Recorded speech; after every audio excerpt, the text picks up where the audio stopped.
پیغمبر صلی اللہ علیہ وآلہ وسلم، ہم تمہارا آسمان کی طرف منہ اٹھانا دیکھ رہے ہیں، سو ہم تم کو اسی قبلے کی طرف جس کو تم پسند کرتے ہو منہ کرنے کا حکم دیں گے، تو اپنا منہ مسجد حرام یعنی خانہ کعبہ کی طرف پھیر لو، اور تم لوگ جہاں ہوا کرو نماز پڑھنے کے وقت اسی مسجد کی طرف منہ کر لیا کرو۔ اور جن لوگوں کو کتاب دی گئی ہے وہ خوب جانتے ہیں کہ یہ نیا قبلہ ان کے پروردگار کی طرف سے حق ہے، اور جو کام یہ لوگ کرتے ہیں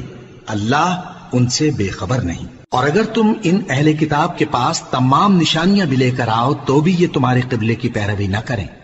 اور تم بھی ان کے قبلے کی پیروی کرنے والے نہیں ہو، اور ان میں سے بھی بعض کے قبلے کے پیرو نہیں۔ اور اگر تم باوجود اس کے کہ تمہارے پاس علم یعنی اللہ کا حکم آ چکا ہے ان کی خواہشوں کے پیچھے چلو گے تو ظالموں میں ہو جاؤ گے۔ جن لوگوں کو ہم نے کتاب دی ہے وہ ان پیغمبر آخر الزماں صلی اللہ علیہ وآلہ وسلم کو اس طرح پہچانتے ہیں جس طرح اپنے بیٹوں کو پہچانا کرتے ہیں،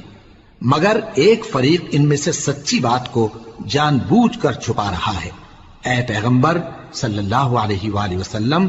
یہ نیا قبلہ تمہارے پروردگار کی طرف سے حق ہے، تو تم ہرگز شک کرنے والوں میں نہ ہونا، اور ہر ایک شخص کے لیے ایک سمت مقرر ہے جدھر وہ عبادت کے وقت منہ کیا کرتا ہے، تو تم نیکیوں میں سبقت حاصل کرو۔ تم جہاں ہوگے اللہ تم سب کو جمع کرے گا، بے شک اللہ ہر چیز پر قادر ہے۔ اور تم جہاں سے نکلو نماز میں اپنا منہ مسجد حرام کی طرف کر لیا کرو، بے شبہ یہ تمہارے پروردگار کی طرف سے حق ہے، اور تم لوگ جو کچھ کرتے ہو اللہ اس سے بے خبر نہیں۔ اور تم جہاں سے نکلو مسجد حرام کی طرف منہ کر کے نماز پڑھا کرو، اور مسلمانوں تم جہاں ہوا کرو اسی مسجد کی طرف رخ کیا کرو۔ یہ تاکید اس لیے کی گئی ہے کہ لوگ تم کو کسی طرح کا الزام نہ دے سکیں، مگر ان میں سے جو ظالم ہیں